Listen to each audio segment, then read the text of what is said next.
We are live. I assume we're live. Welcome to the channel. I am delighted to be joined today by David Debata, my co-host, who has brought on today an absolutely fabulous guest for us. And I'm going to get him to introduce himself in just a minute. But we were struggling to figure out what to talk about because there is a literal fire hose of absolute nonsense coming at us. But I certainly think we're going to be talking about issues such as the shootings or executions, if you want, of the two residents of Minneapolis. We're going to talk about law, order, due process, and how that is being flouted. And I'm sure a million stories will break as we're on air. We're joined by Frank Figliuzzi, if I got your pronunciation of your name correct. You get an A for effort, a B minus for pronunciation. It's three syllables. Figliuzzi. That's what happens when you don't have a Goomba pronouncing your name, Frank. Yeah, hey, listen, people do what they can. I know. Okay. If it was Russian, I'd be good with that. I'd still probably get the stress in the wrong place. But for those who don't know, David and I co-host a format called The Dictators. This is something we came up with last year. Well, we were sort of talking about the impending dictatorship even before the Trump administration took office. We feel that this is a format that is absolutely of the moment and of critical importance. But I will stop talking and I will get our guest to introduce himself and say a little bit more about what he's done and why he's on. Oh, thanks. Hey, listen, I'm glad we could do it. So those who don't know me, I'm Frank Figliuzzi. I spent 25 years as an FBI special agent, retired as an assistant director and the head of counterintelligence at the FBI. Went into a corporate security gig at a pretty high level. Did that for 5 years, and then for 8 years was a talking head on NBC News and MSNBC. I became their senior national security contributor, and now I've launched off, as you guys, as an independent voice on Substack and YouTube. And you do have the best people are going in this direction. You have another gig coming up, which we're not going to talk about, but I think folks are going to be seeing even more of you on the internet and social media. So folks, keep Frank's name in mind. He is a unique voice, as he said, and he's I'm not going to say he's shy, but he really did get into his background. He was in charge of counterintelligence for the FBI, as well as being a special agent in charge of a couple of field offices. He is an expert on shooting investigations, which we're going to get into actually, and as well as some other areas. He's, as I said, he's a very important and unique voice, especially at this period of time, what's going on in the United States with federal law enforcement agencies. So if we can, Frank, let's jump right into it. I mean, there's no dancing around it. Minnesota, Minneapolis specifically, has just blown up all over the news, all over the world, actually. And you were saying off air, actually, that one of your areas of expertise is investigating shootings, very similar to what happened here. Are you able to, or would you like to give your opinion on one or both of those shootings of those two U.S. citizens by ICE in Minneapolis, which has, as of yet, not been investigated? Right. And let's start, as they say, with the latest news we have. Just as we were coming together for this broadcast, the Deputy Attorney General of the United States, Todd Blanche, number 2 man, seemingly has contradicted himself a couple of times in this live press conference. And what do I mean by that? He days ago had said, no, DOJ would not have a criminal civil rights investigation of the Alex Preddy killing. The DOJ had said something very similar with regard to Renee Good. And now he seems to have reversed course on that. But I have to tell you, I'm going to have to rewind and play back a number of times if I can make sense out of what Todd Blanche is saying. The reporters were confused. He was becoming annoyed with their confusion. So I'm left to summarize to say I have absolutely no idea what kind of investigation or investigations plural is going on, or whether there's one at all, or whether this is all a sham. And what I did take away was he seems to have in his mind the existence of at least two separate investigations, a DHS-led investigation, which to me sounds like a standard shooting review, although nothing is standard about either of these killings. And then he seems to have in his mind that there's an FBI investigation, and that even though I think his inexperience is showing, I think by that he means the FBI is conducting a civil rights investigation. But again, the reporters were as confused as I was, and I don't think he knows the difference. But if we're going to operate on what at least he was trying to say, there seems to be an internal investigation at DHS, which, by the way, makes sense. What their agents shot somebody, they should figure out whether it was within their deadly force policy. Then, with regard to the FBI, he seems to be linking that, which makes sense, to a possible DOJ criminal civil rights investigation. If that's true, that is very significant news. Why? Because somebody feels like they have enough to go beyond a routine review already and open a civil rights investigation. Now, I'm going to tell you something. I'm a disbeliever here, because you may have heard in the news just days ago that the FBI agent squad supervisor at FBI Minneapolis resigned because reportedly she was pressured to close or not open a civil rights investigation. So I don't know what's going on. Frank, let me ask you this. This is one of the key points that's been battered around, and I think it's very significant. When there's a situation like this, where you've got federal law enforcement officers in an officer-involved shooting, what is the pecking order and the rights and abilities of state investigators, state law enforcement to investigate that same shooting? Can they? Should they? The FBI would probably take the lead, I understand, but can they shut out the state agencies, as they apparently are doing? Well, they certainly did that with Renee Good, didn't they? And they certainly did it apparently with Alex Preddy, when even the state authorities that showed up with a court order, a state court judge saying give them access to the scene and the evidence, they were turned away. So, the answer to your questions is it depends.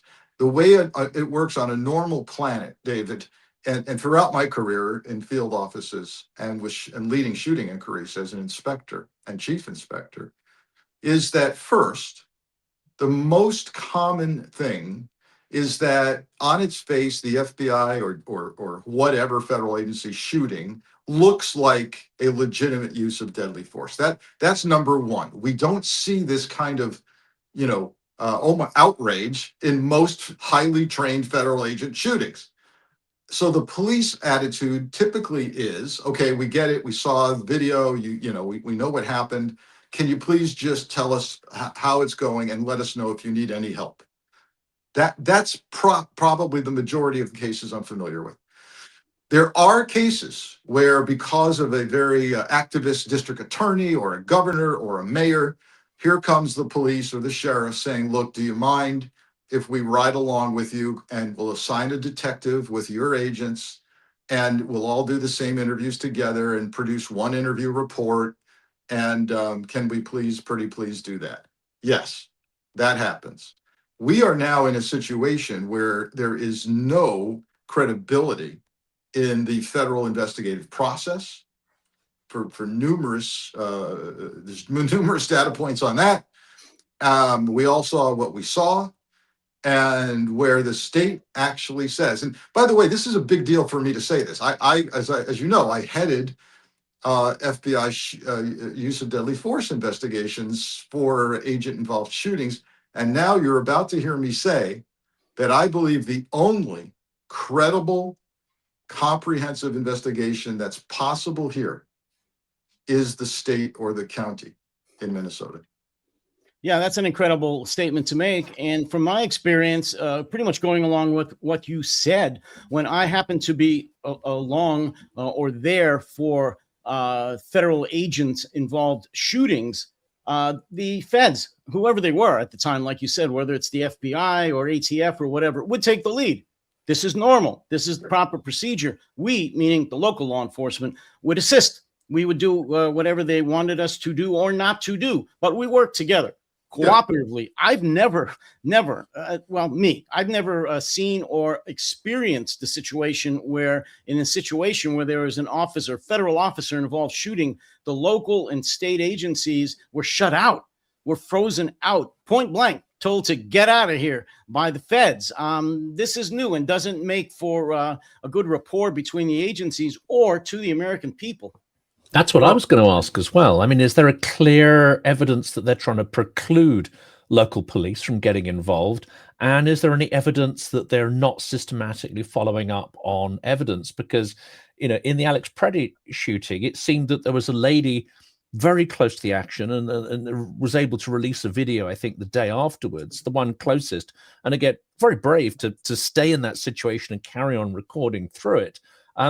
She said, I think as late as yesterday, that no one had approached her to take her statement or get evidence of any kind. Is this also unusual?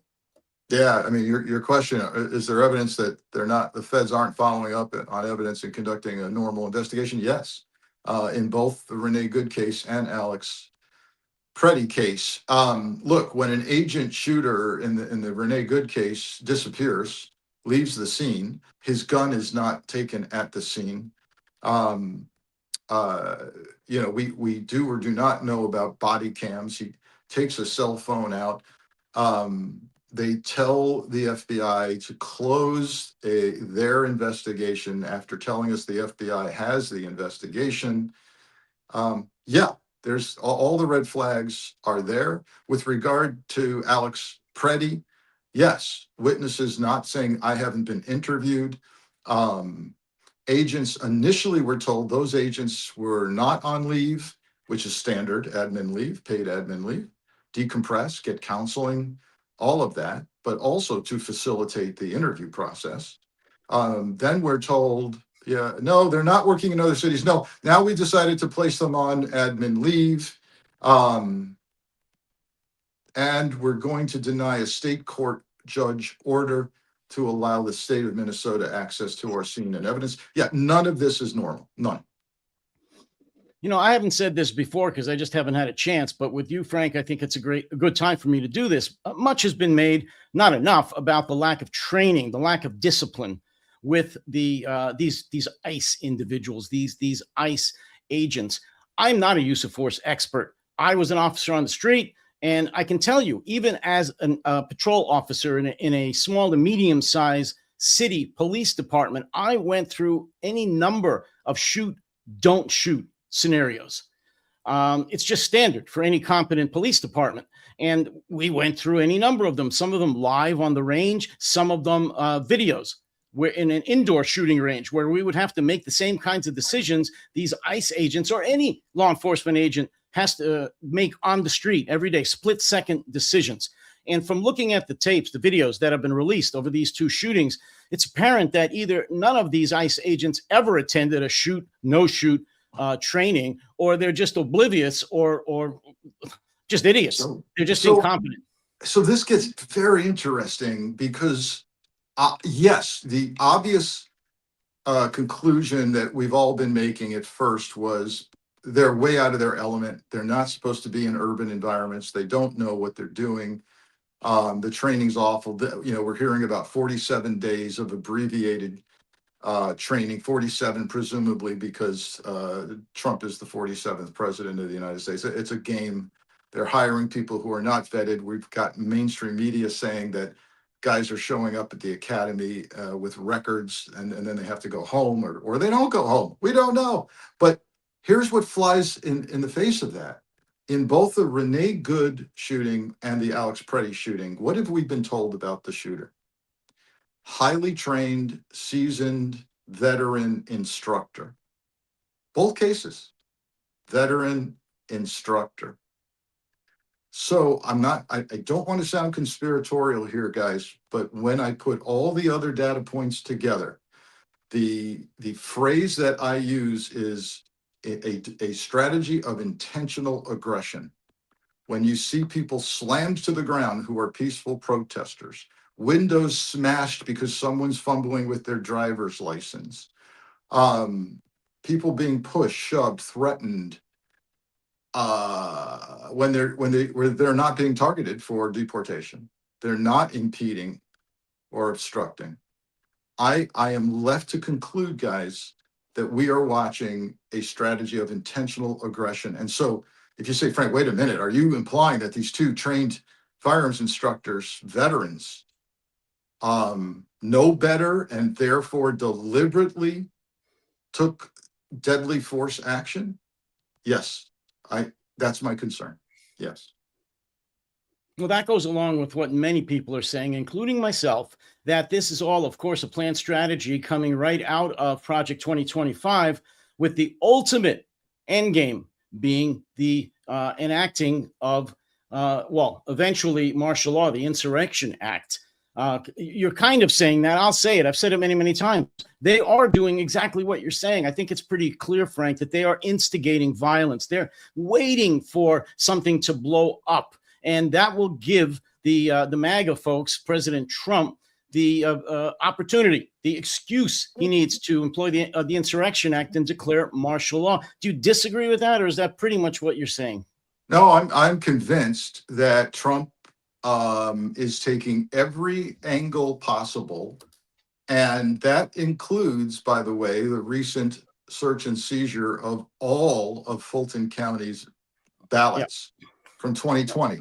This is so. If you've got a board and you're drawing a circle in the middle with the objective, get us the hell out of the midterms and the next presidential election safely. That's Trump's objective, right? The midterms are going to kill us, and I'm probably going to lose. The Republicans are going to lose the next presidential election. How do we attack that? Number one, unleash ICE on the streets with intentional.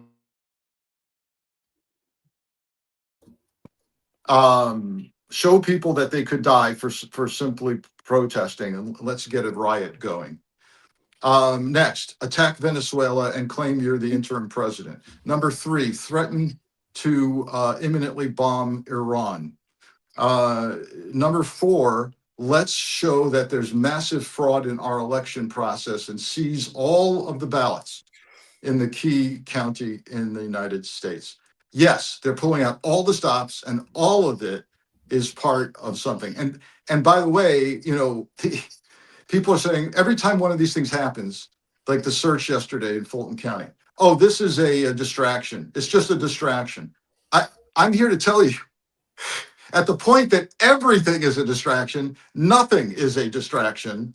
And in fact, I have to tell you, of all the things on my hierarchy of threat and risk, the search and seizure of every person's ballot in Fulton County, Georgia, is now at the top of my list.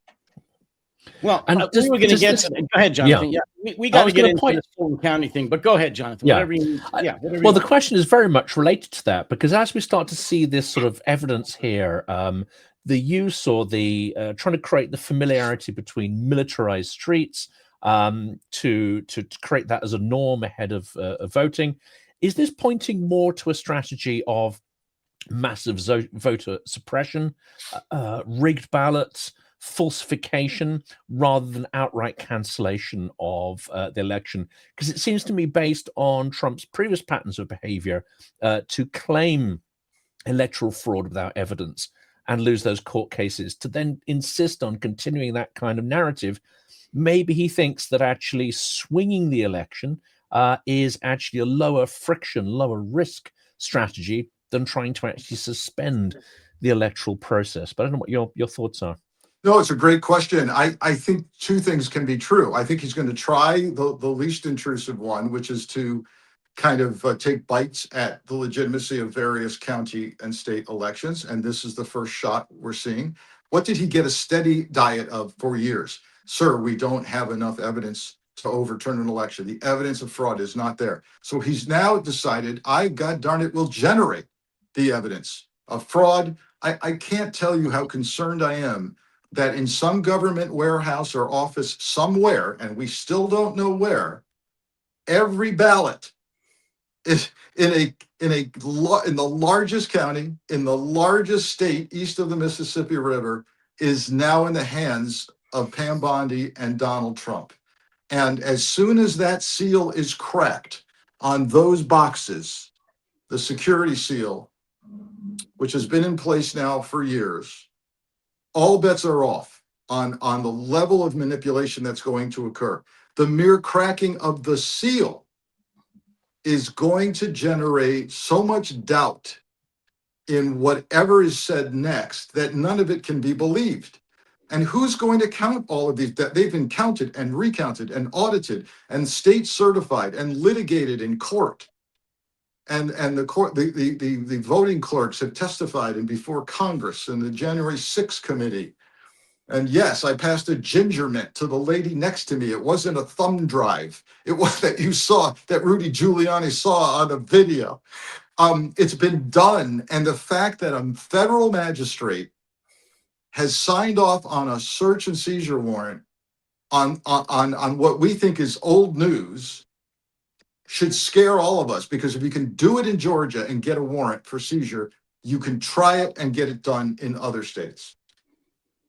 You know, in the United States, the federal government doesn't control elections. For those of you overseas that are watching this from whether it's in Great Britain or Europe, you may not know that. The states control the elections in the United States. However, and I've been saying this from the beginning, that's kind of irrelevant in this point because Donald Trump has had the ability through Republicans in the states to do whatever he wants. And as of right now, I believe it's 26 or maybe 27 states are controlled by Republicans, meaning they have a Republican governor and Republican legislature. So all he needs to do is what you just talked about, Frank, in Georgia, is lean on a judge or so and the governor and the legislatures in those Republican states. And guess what? He now controls the elections, not to call them off, but to do what you need to. I think as Stalin said, it's not how many votes you get, it's who counts the votes. So if he can control the process in the states, guess what? We're in big trouble. Well, and look, if you think that, we're jumping the shark, this is too premature to worry about. He has yesterday we learned, there was a mystery yesterday about why in God's name is an interim U.S. attorney in the state of Missouri signing off as the prosecutor in this Fulton County case. Answer, learned later in the day, that interim U.S. attorney appointed by Trump in Missouri has been named the overseer of all election integrity cases in the nation. So we have one single point of corruption that Trump can reach out and touch. And what does that naming of a single individual over integrity cases say? Number one, we anticipate a lot of integrity cases. We have to appoint a czar. Number two, we don't trust Trump's own appointed U.S. attorneys in every judicial district in the country. They're all his right now. They could easily work an integrity allegation in voting in their district, but no, we can't trust them. We've named this guy in Missouri. He's already signed off as the prosecutor in the Atlanta case. Frank, talk about, I'm just going to follow up on what you're saying because we could follow up on all these things forever because it's such a disaster. Comments, if you will, about the sale of Dominion voting systems to a Trump election denier and where that leaves us. We on the long list of things we've learned through Trump's first and now second administration, please add the need to explore conflict of interest laws about who should be owning, purchasing voting machine companies, and when they have known relationships with major candidates and parties and players. This whole process should be objective and neutral. And it's going, whether anything bad or not happens, all you do is plant the seed of doubt. And even if people decide, you know what, I don't trust the system, I'm not coming out to vote. You know, midterm elections are very low usually anyway in terms of turnout. Now I don't trust anything, not coming out. I don't like either candidate, not coming out. And you win essentially when that happens, because Trump is underwater in all of the polling, including Fox News polling. So more laws and regulations are needed. It's bad. It smells badly. But I'm telling you, folks, it's going to get worse before it gets better. This is just the start of an attempt to, as you know, as Jonathan referenced, either suspend elections, and by the way, throw into that theory the presence of DNI Tulsi Gabbard at the Fulton County search. Her mere presence injects the possibility of foreign interference claims with the election. And now the Trump can claim, yep, that's right. I had Tulsi there because you know what? We found that the Italian space lasers were utilized to change votes in Atlanta. We're under attack, and we can't do things like we used to do them anymore. Well, I think they did announce that she's going to be heading an investigation. Why she's heading it, I don't know, into the whole 2020 election. Again, she's going to reinvestigate the reinvestigations that have been litigated and relitigated from an intelligence standpoint, for which she is uniquely unqualified. But this is just the start of that. What happened in Fulton County? Yeah, you know, we had a word for people who, when I was in the Bureau, who seemingly got their hands in everything but their assigned mission. We said they were underassigned. And so Tulsi Gabbard, by all accounts, inside the Beltway, is considered to be not very liked, not very competent. And they've thrown her this bone because she was getting dangerous. And now they've given her this kind of assignment, like, yeah, just chew on this over here. I could throw out another FBI story, since you know, you're obviously from the FBI. Our friend there, and I don't know how it's pronounced, Ghislaine Maxwell, the fact that she's saying that there's 29 names now that she's thrown out that have made deals, that have been basically exonerated or given whatever kind of a deal with the DOJ for their, how can I say, being guilty in the Epstein files. Who knows who they are, but apparently they're going to be protected. This is a fairly new story. The DOJ and the FBI, is there any credibility left there, Frank?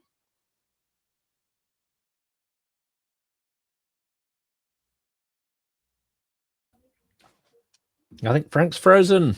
Oh, no. Wow.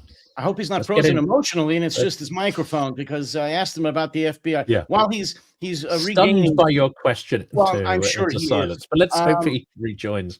Jonathan, did you see that story then? Well, until he re-engages, that no, Maxwell I didn't. I mean, I saw the claims story about her favorable treatment. The fact that actually this is 29 friends have cut secret deals with the DOJ.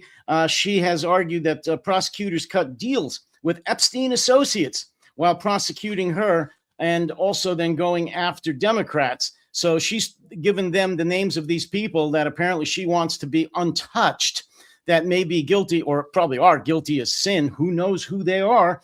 And apparently the DOJ and the FBI is going to accept that. And possibly this could be one of the first steps to her getting out of jail real soon, which I don't doubt is going to happen. The thing is, the pressure to release Epstein files is so great. You know, I don't think they're going to try to suppress them forever. But what, as you say, they may do is say, well, let's find all the Democrat names in the file and let's selectively leak the names of our enemies. Well, again, that is exactly how the Russian system works. In fact, in the 1990s, they purposefully didn't introduce I would say legal basis to a whole bunch of you know, foundations of property law and business transactions. It's not just incompetence or unfamiliarity with these things. They had a lot of highly trained people from the West who could have done that. It was by design. You want to make everyone complicit in your criminality so you can selectively take down your opponents, or those who are loyalists who become opponents. It's criminality by design. I did hear, of course, about Ghislaine Maxwell, or however we pronounce her name, that she's got an extraordinary 5-star cushy prison number. She has a private chef who makes her meals. She has the ability to send emails. Apparently she has a member of the prison's team who help her out, in the chores, the very tough Extra life she's toilet living inside. paper. She Yes. has unlimited toilet paper. The mind boggles. So there's Yes. something kind of extraordinary going on there. Welcome back, Frank. Yeah, apologies. Froze up, but glad I could get back in. I thought my question knocked you out of the box, but Or You might want to repeat it, 'cause I someone, think it's the Italian space lasers, I believe. yes, I think it's Jewish, but they're working Jewish. together. That I was understand. Marjorie. That was Marjorie telling Yeah, me. yeah. Anyway, real quickly, the it's for you for sure. The question is, with all the recent allegations and things that are going up, including the story with Ghislaine Maxwell, saying that 27 people, 25 men and 2 women have been cut deals by the DOJ and the FBI. Apparently, they're just going to be let off the hook in the Epstein investigations. My question is there any shred of credibility left within the DOJ and the FBI, in your opinion? Not naming names, just as the agencies are. No, it's the rank and file that remains, I still believe, is in there because they want to do the right thing for the majority. It's the leadership, of course. It's the political appointees that have proven to us, it's not just theory, that they answer to the president. And that's a big problem. Todd Blanche even came out and said it. He still thinks he's the personal attorney to the president. So if Ghislaine Maxwell, if there's any accuracy there, and again, talking about a lack of credibility, who knows? But if we're looking at signed deals, and it's not clear to me, David, shed some light if you have it, on whether she's talking about kind of confidentiality agreements, cash settlements, or whether she's talking about cooperative agreements with law enforcement, with these so-called 29 people. Do you have any clarity on that? Well, I'll just read a brief sentence, a brief excerpt from an MSN story that just appeared this morning. And it says, new evidence reveals that there were 25 men with which the plaintiff lawyers reached secret settlements that could be qualified and considered as co-conspirators. None of these men have been prosecuted, and none have been revealed to the petitioners. Okay. She would have called them as witnesses had she known. Okay, so that I read that as not a government agreement at all, but rather a settlement with plaintiff victims. So that's a civil situation, and that could be a fly in the ointment. Todd Blanche, again, I'm going to have to play his press conference over and over again, but I believe I heard Todd Blanche this morning say that he's releasing 3 million items in the Jeffrey Epstein case today. And when reporters said point blank, are we going to see the names of men who molested girls? And he seemed incredulous at this. I don't know what you mean. What do you mean by that? You're presuming that we have evidence of molestation. If we had it, we'd be prosecuting people. So if that's, if the guy's telling the truth, we're going to have 3 million pieces of data, and none of them are going to disclose the names of pedophiles or child molesters. And so could part of it be that all of them paid money? But then we have a legal question. So if you've cut a deal with a victim in a civil case, does that preclude the government from working you and from prosecuting you? Well, it's a tough call because your victim apparently has agreed to shut up. Well, the title of this article is "They Cut Secret Deals with the DOJ." All right, so again, I don't understand. You've read two different. You've just read things that read differently. I understand. I just read the first paragraph. Settlement. I mean, civil settlement with plaintiffs is a very civil law term. Deal with DOJ is a criminal implication. I know. Yeah, I know. I know. I don't get it. But, then again, a lot of the stories, all the stories that are coming out of the media to me are full of crap. Yeah. Under-investigated, under-reported, misinterpreted, and Yeah. sometimes they're just not worth reading. So this is right from MSN. Yeah. I mean, is that a real problem?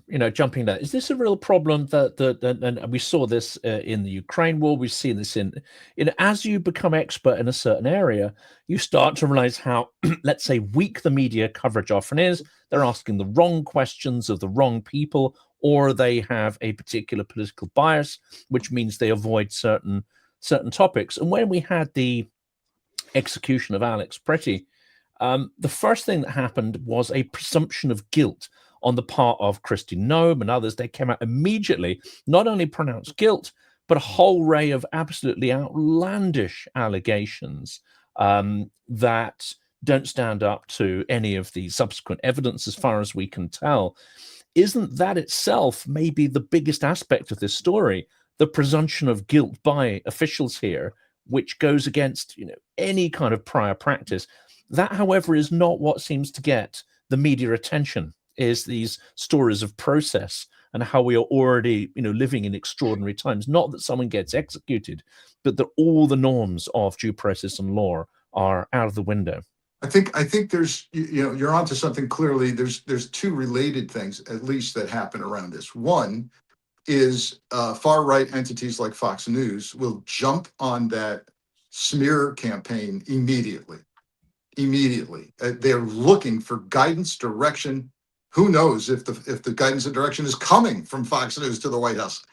I don't know, but within seconds you'll hear the smear tactics. He's a domestic terrorist. He's violent. He was there to massacre agents and wreak, the maximum death. And then we find out, well, okay, he's actually an ICU nurse at the Veterans Hospital. Okay, and then. Similarly with Renee Good and her partner, we're going to investigate them, not the shooting. And so they jump on the bandwagon. Similarly, but different, the rest of the media seems to be slow on the uptake with regard to the smear campaigns. But I will say this one's different, Jonathan.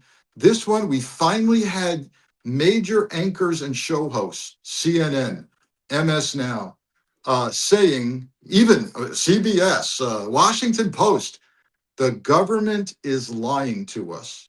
This one was the one that I think broke the camel's back because there were so many angles of video coverage. I agree. And I just don't know whether that is still going to force the Trump administration to back down, because everything I'm seeing is they're doubling, tripling, and quadrupling down. Yes, Bovino has been replaced as the lead henchman up there, but he's been replaced by what's his name? Tom Homan. Tom Homan, which I won't say what some pundits are calling him. It doesn't really matter, but he seems worse. I mean, he is actually has made many statements again, saying that the demonstrators, the peaceful demonstrators that are exercising their First Amendment rights, deserve to be shot, and that there's going to be more blood. That was his terms. That there's going to be more blood. It's their own fault, and just wait and see. There's been several videos released recently after he took over this Minneapolis by ICE agents looking into the videos, saying, "Haven't you learned anything? That if you speak out that you're going to get," they didn't say going to get shot, but see what happens when you act this way. They're emboldened, Frank. They're emboldened. And Tom Homan is just emboldening them more. He's encouraging them, inciting them. I don't see this the heat going down anytime soon. I may be wrong, and I agree with you. The pundit, not the pundits, but the major networks and the media is starting in some instances to pay attention to this, but I don't think it's getting through to the Trump administration yet. Yeah, and even, we keep referring to this thing. People are speaking out of both sides of their mouth here. And whether it's Todd Blanche, whether it's Tom Homan, whether it's President Trump, whether Greg Bovino, they're masters at it. And what that strategy does is it allows a news network and the American people to hear what they want to hear and disregard the rest, to quote from Simon and Garfunkel. What do you want to hear? I want to hear that the guy and the little guy with the Nazi-looking uniform is gone. Yes, he's gone. We put a guy in a blue suit here. Oh, thank God. But the guy in the blue suit, of course, is accused of taking $50,000 in a Cava salad bag from FBI agents. Oh, okay. But the guy in the suit says he's going to he's going to draw down the numbers of agents. But Donald Trump said, no, we're not drawing down the numbers. So, and then Tom Homan says, we're only going to engage with people who are deportable. We're not going to engage with innocent protesters. Wow, amen, applause. But if they get in our way, so if we go on and on and on, but what did we just hear? Well, we're going to Philadelphia now. Okay. Okay, believe only what you see, not what you hear. And we have our own little channel or mouthpiece. You mentioned Fox News there, but we have a curious character who, for the lifetime of less than a fresh lettuce, was prime minister here, someone called Liz Truss. And she is absolutely off her head. She's an absolute freaking lunatic. And she's totally down a kind of very far right, I would say, sort of deluded, MAGA rabbit hole. But what's interesting is she clearly is either being fed narratives or has access to narratives. So from my perspective, it's quite useful listening to her because she's far too dumb to really understand what is true and what is false, it seems. And she's just repeating these narratives. So she had an interview on the fairly, I would say, right-wing Telegraph podcast. And she basically said to the journalists, what's happening in the US is a leftist armed insurrection. She used those words. And the journalist said, well, but hang on a second.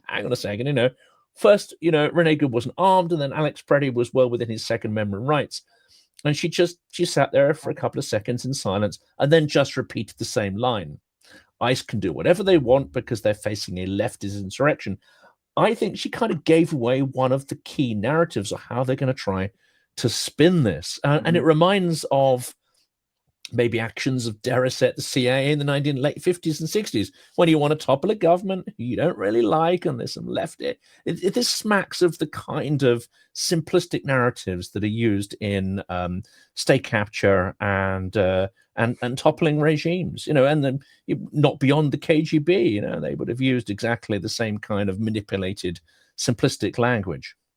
This is what military folks call psyops. This is a psychological operation, disinformation, propaganda, and now it's being used against the left without any valid evidence. If you happen to watch Laura Ingram's show on Fox last night, and sometimes I make myself do this for as long as I can stand it, she spent a considerable your time. Ears and eyes bleed, I guess, and then you have to switch off. I've got it. It's so important for me to see what they're doing and saying and how it's resonating. So what did she do a whole segment on? First, she led in, I got my attention. She led into the segment with, I'm going to show you how this is all funded. All of this left-wing protest is funded and highly organized and sophisticated. And here we go. I'm ready to take notes. And she says, she has this woman she keeps talking about who appeared on Stephen Colbert and is on the talking circuit. And you know what she's doing?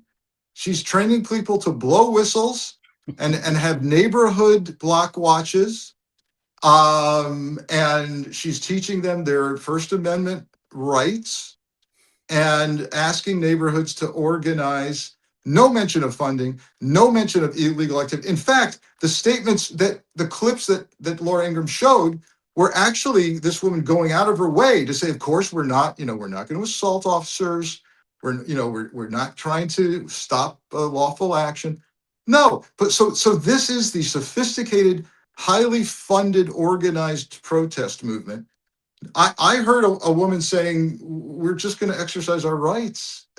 And Steve Bannon this week went on his show and said, the protest movement is Chinese communist sponsored.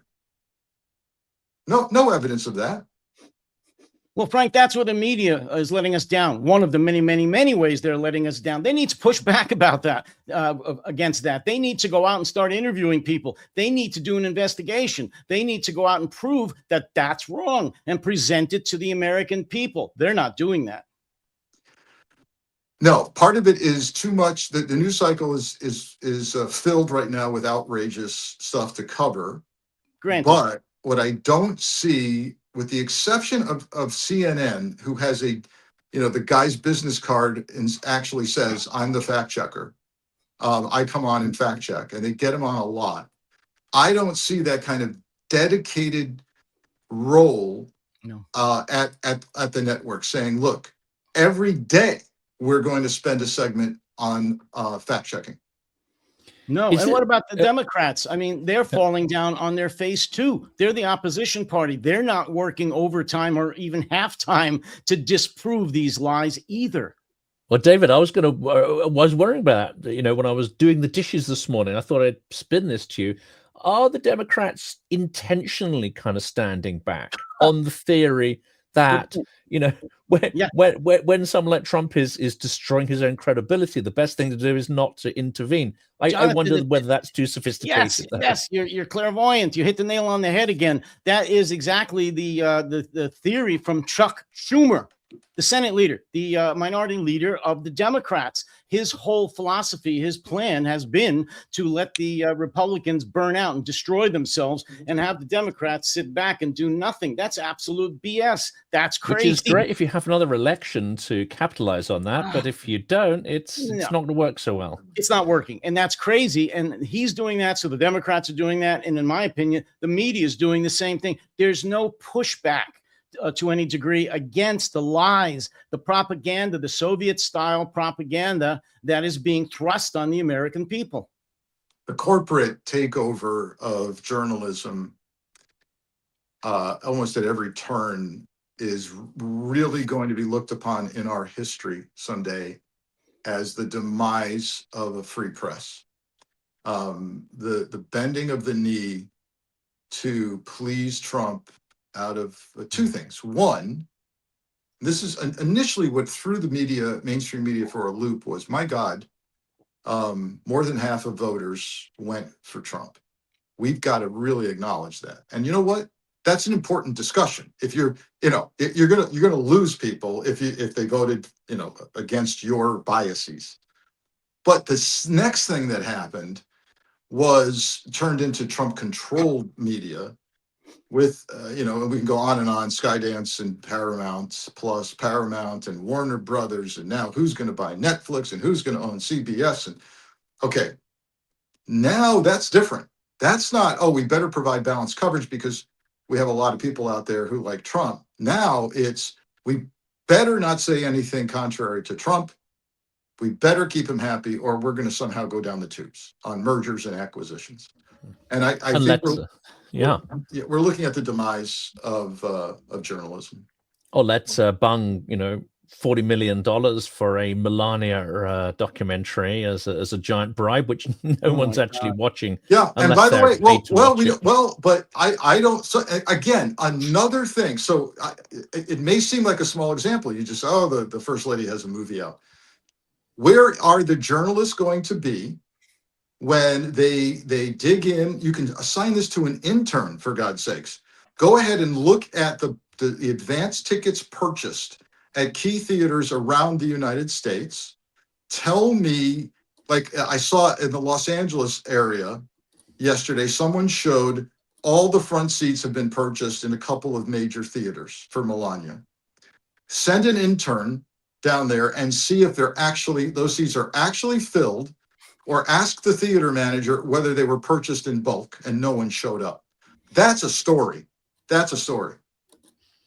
Well, the whole story about Bezos funding this is a story. I mean, that's insane. That's insane. And it was just like all of the tech bros showing up at Trump's inaugural and giving them, I think, at least $1 billion each. But we're so used to this now. We're used to this grifting, this major grift that's happening since Trump has taken office again on January 20th. He's gotten control of the media. He's gotten control of the major law firms. He's gotten control of many of the major universities, although they're starting to fight back. He's doing what happened in Hungary over the course of, I think, about 10 years with Orban. In the course of 1 year, it's moving at light speed, where he's taking over all of the organs of the governments, of the media, of the opposition. I didn't even mention the Supreme Court and the Congress being in his hip pocket. There's not a lot left, Frank. Not a lot of opposition. All branches of government are bought and paid for, and then, as we've been saying, and so are the key elements of the corporate world, including the media and high tech. You need only look at the donors, not only the ballroom, the so-called ballroom, and who's donating to that. So, yeah, the question, of course, guys rolled over in advance, right? It didn't really take any coercion whatsoever for those guys to roll over. Compliance in advance. Yeah. Satire. I get your point of view on satire, because something David and I have discussed a few times. I've done a few episodes on it. People don't really realize that the oligarchic takeover of media in Russia in the very first months, a year or two of Putin's reign, apart from the provocations that were created to start a war, guess what? To distract people. One of the real motives for taking over news networks, especially, and putting compliant oligarchs, was to get satire off the schedules. Quite literally, get the satirists out, because you cannot create a credible dictatorship with satire. It seems to me that is maybe one of the last bulwarks of democracy in the US are people like Jon Stewart and others, and those who include newsworthy satire in their commentary on, say, Midas Touch, Bulwark, and so on.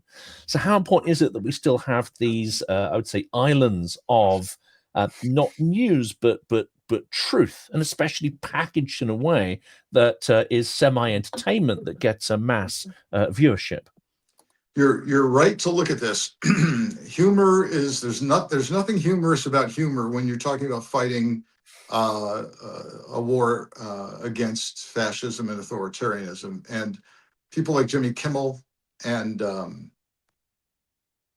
Stephen Colbert,